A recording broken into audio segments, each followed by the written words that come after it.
악순환의 사슬을 끊기. 이 장에서는 나르시시즘 학대의 흔적을 변화시킬지를 탐구하려 한다. 여러분의 삶뿐만 아니라 여러분의 자녀와 미래의 관계를 위한 일이다. 트라우마는 세대와 세대로 이어진다는 말을 들어봤을 것이다.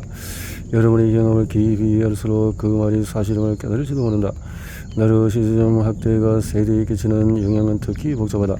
많은 이들이 원가족에서 나르시스트를 돋보이게 하는 들러리 역할을 하기 때문이다. 미래를 만들어가는 과정에서 여러분은 어쩌면 자녀와의 관계에서도 들러리 역할을 벗어나지 못하고 있을 수도 있다. 나를 찾아온 내담자들은 이 사실을 깨부수려는 사람들이다. 그들은 지금까지 이혼 악순환을 깨뜨리겠다고 결심했다. 알다시피 이러한 과정은 무서운 노력과 시간이 필요하다. 오력이 너무 높은 산처럼 느껴질 수 있다 하지만은 정선향이 생겨서 내리는 여러분의 모든 발걸음을 그만한 가치가 있다. 한 번에 한 걸음씩 스스로 천천히 올라가도 괜찮다. 트라우마 극복하기. 나르시시즘 학대의 생존자들을 상대할 때 본인이 학대를 받았다는 생각에 발끈하는 내담자들을 종종 목격한다. 하며 트라우마를 겪어가는 생각에 대한 분노는 말할 것도 없다. 우리는 강해지라고 교육받았기에 자기 경험을 트라우마로 분리하는 일이 때때로 불쾌감을 유발한다. 상처 입었다는 말이 나약함을 인정하는 듯이 느껴질 수 있는데 이런 불안정한 상태를 의미한다. 혹은 아직 삶의 현실을 받아들이지 못했을 수도 있다. 학대라는 용어가 워낙 널리 사용되고 여러분의 이야기에 딱 들어맞지 않을 수 있다. 하지만 나르시스트 엄마 밑에서 자랐다면 여러분의 어릴 때 그의 확실하게 방임되었다는 것이 현실이다. 방임은 학대의 한 형태다. 나르시스트 엄마를 둔 일부 아이들은 신체적으로 물론 정서적으로도 학대를 받는다. 학대는 외상을 초래한다. 그리고 외상 사건을 겪으면 내가 작용하고 정보를 처리하는 방식이 바뀐다. 나는 나르시스트 부모 곁에서 성장한 결과로 PTSD 혹은 CPTSD를 갖게 된 환자들을 수없이 목격했다. PTSD는 공식적으로 진단받을 수 있는 장애인 반면에 CPTSD는 아직 진단 편람에 공식적으로 인정되지 않았다는 사실에 특히 주목해야 한다. 나는 상담한 나르시시즘 학대의 생존자들 대부분이 해이리 증상을 경험한다. 해이리는 외상에 대처하는 일반적인 반응이다. 사람들은 외상 경험과 연합된 공포나 분노 같은 잔여 감정을 느낀다 하지만 보통은 일시적으로나 영구적으로 외상 사건을 기억하지 못한다. 트라우마에서 비롯된 해이리 증상이 단절의 형태를 띠는 경우도 있다. 외상 사건을 아주 세세하게 기억하더라도 기억에서 정서적으로 분리된 느낌을 받는다. 마치 텔레비전에서 외상 사건을 본 것처럼 말이다. 아이들은 본인의 삶에 대한 주도권과 통제력이 거의 없다. 그렇게 트라우마에 대처하는 메커니즘으로 해이리를 사용할 가능성이 더 크다. 사람들은 자신을 안전하게 지키기 위해서 해이리를 습득한다. 다르게 너무 고통스러운 기억이 촉발되면 해이리 상태로 돌아갈 수 있다. 이는 대개 사람들이 자신을 둘러싼 현실을 무시하는 현상을 뜻한다. 그들은 시간 감각을 놓칠 정도로 생각에 빠져서 헤맬 수가 있다. 과잉 경계 역시 PTSD와 CPTSD 증상이다. 이는 또 다른 대응 기제다. 사람들이 한 번 또는 계속되는 트라우마를 경험했기 때문에 위험이 다시 닥칠 때를 대비해서 끊임없이 경계를 세우는 것이다. 여러분이 장애가 있던 어릴 때를 습득한 파괴적인 대응 기제를 유지할 할 뿐이든 간에 어른이 되어서도 여러분은 트라우마의 뿌리를 둔 행동과 씨름할 것이다. 이런 행동들이 어릴 때는 나를 보호해 주었지만 지금은 더 이상 필요하지 않다는 점을 인정하는 태도가 중요하다. 심리치료사의 도움을 받아서 이 같은 대응 기제를 버릴 수 있다. 그런 뒤에 여러분은 현재로 되돌아오게 해줄 더 건강한 행동 양식으로 그 자리를 채우는 작업을 시작할 수 있다. 다음 중에 일부를 시도해보자. 트라우마와 PTSD에 관한 자세히 알아보기. 이 지식은 여러분의 경험을 이해하는 데 도움이 될 수 있다. 지역인 트라우마 지지 집단에 참여해보자. 또 트라우마 반응은 정상이며 과거는 과거일 뿐이라고 되새기자. 심리치료사에게 남아있는 외상 반응 혹은 PTSD에 대처하는 방법을 물어보자.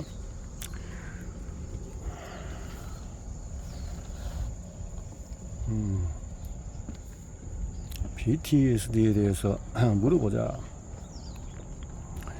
연락하지 않기로 결심하다. 어멘드는 아버지에게 가족 중에서 가장 감정적인 사람이라는 비난을 받은 후 처음으로 치료실을 찾았다. 그녀는 아버지를 나르시스트라고 생각했고 치료를 받기 전 나르시시즘을 굉장히 깊게 공부했다. 그녀는 아버지가 사랑을 통제하고 휘두르려 한다고 보았기에 아버지와의 관계를 다룰 수 있는 기술이 필요하다고 느꼈다. 그런데 상담을 진행할수록 어멘다의 아버지에 대한 시각이 바뀌기 시작했다. 그녀는 아버지가 요구하던 일이 사실은 엄마의 요구사항임을 깨닫기 시작했다. 그녀의 아버지는 나르시시스트가 아니라 이네이블러였다. 이네이블러, 도와주는 사람이라는 거죠. 나르시시스트 가족의 역할. 이제 어멘드는 아버지가 엄마의 날아다니는 원숭이로서 어떤 식으로든 행동하는지 알 수가 있었다. 게다가 여동생은 엄마의 골든 차일드 나르시스트 부모가 선호하는 자녀로 아낌없이 애정을 쏟는다. 골든 차일드 였던 반면에 자신은 스케이프 고트, 나르시스트 부모의 희생양이 되는 자녀였다는 사실을 알게 되었다. 모두 나르시스트 가족에서 흔히 나타나는 역할들이다. 시간이 흘러서 어멘드는 가족을 이해하기 시작했다. 그때 그녀는 평화가 내면에서 비롯되어야 한다는 사실을 깨달았다. 온 가족의 해로운 행동 양식 때문에 어멘드는 대가족 중에서 누구에게도 의지할 수 없었다. 온 가족 중에서 누구도 그녀를 지지해 줄 수 없었다. 치료를 통해서 그녀는 자기 자신을 돌보고 양육하는 것의 정체성을 이해하기 시작했다. 그리고 자신을 재양육하는 도전을 받아들였다. 그녀는 이 책에 소개된 방법과 도구를 활용했다.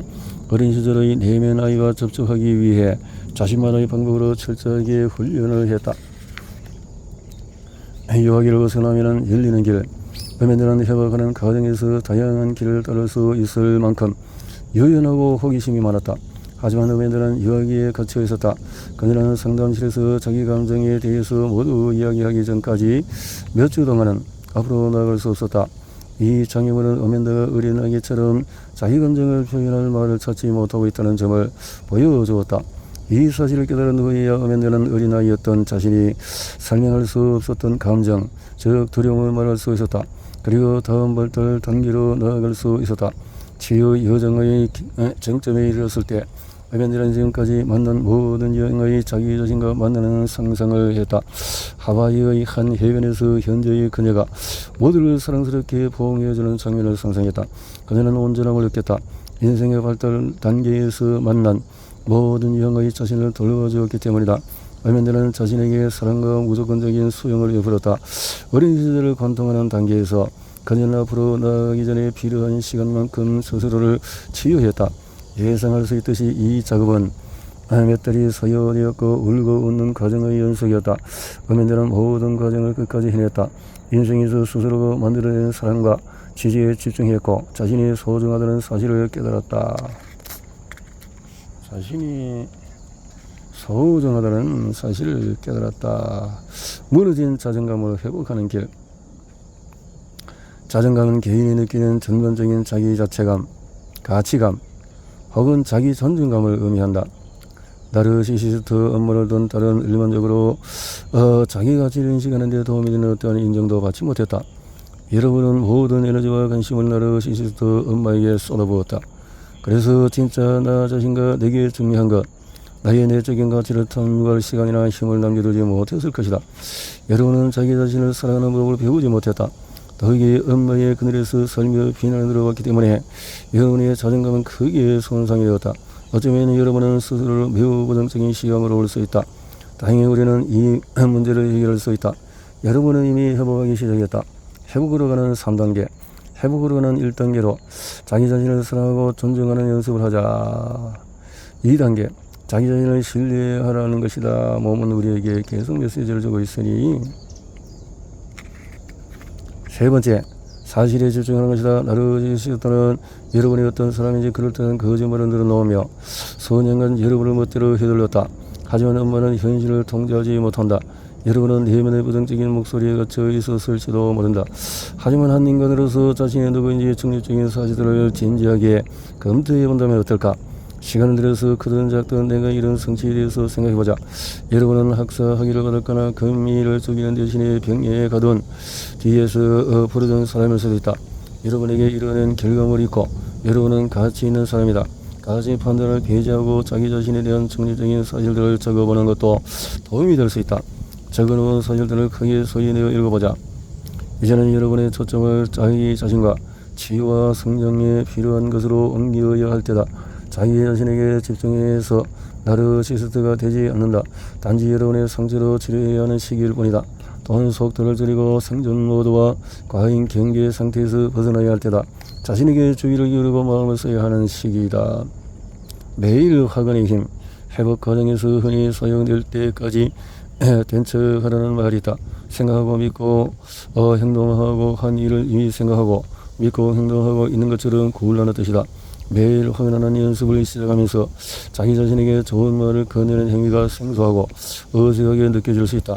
하지만 될 때까지 된 척한다면 이 연습이 훨씬 자연스럽게 느껴질 수 있다.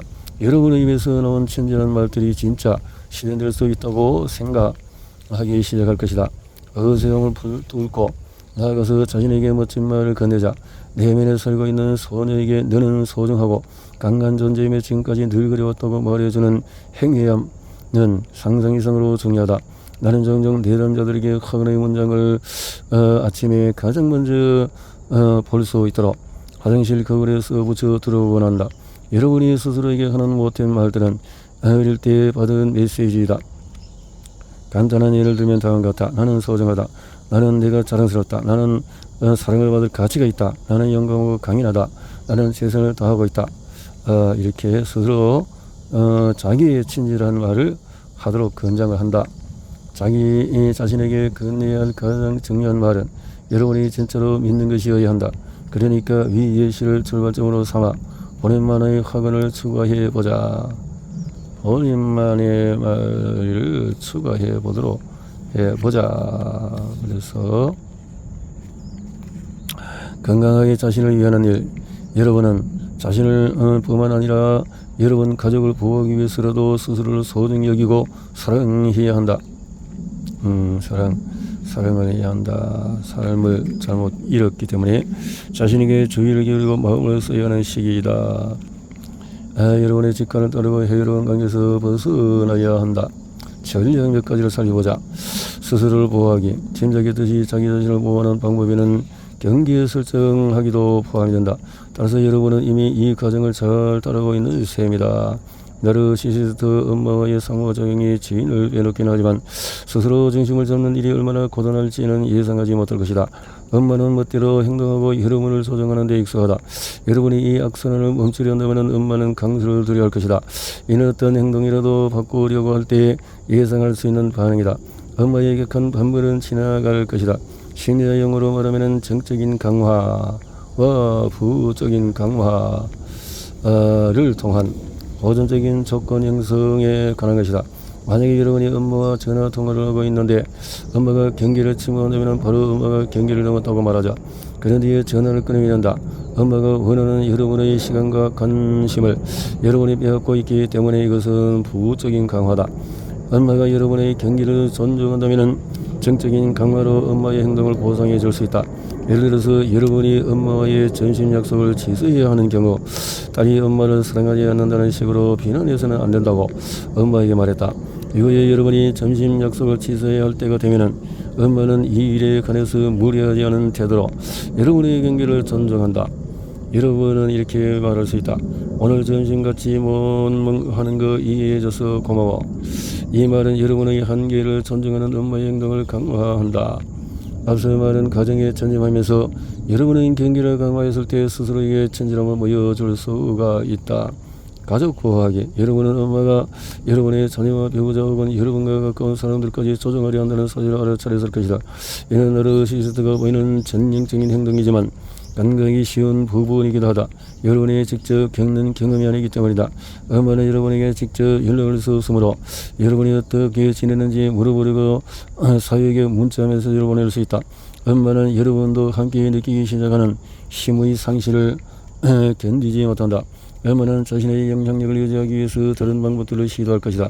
여러분의 자녀와 관련된 문제는 정말 까다롭고 난처하다. 당연히 아이들은 할머니와 시간을 보낼 수 있어야 하지 않을까? 대답은 아니오이다. 할머니가 손주들을 이용해서 여러분에게 접근하려 한다거나 마찬가지로 아이들을 자기의 애적인 욕구를 채우기 위해서 공급원으로 사용한다면 말이다. 여러분이 살아가는 사람을 보호하는 일은 스스로를 보호하는 일보다도 조금 더 자연스럽게 느껴질 수 있다. 이 점을 활용하자. 여러분이 스스로를 위해서 설정한 경계는 당연히 자녀와 사랑하는 사람들을 위해서 똑같이 설정해야 한다. 이는 각각 사람들에게 엄마의 파괴적인 행동으로부터 그들을 보호하려고 하는 이유를 알릴 필요가 있다는 뜻이다. 배우자로도 여러분이 경험한 정서적인 학대의 정도를 이해하지 못할 수 있다. 상황을 자세하게 설명해야 할 것이다. 궁극적으로 여러분이 세우는 방어벽에 대해 사랑하는 사람들과 어느 정도 소통함으로써 그들의 지지를 받을 수가 있다.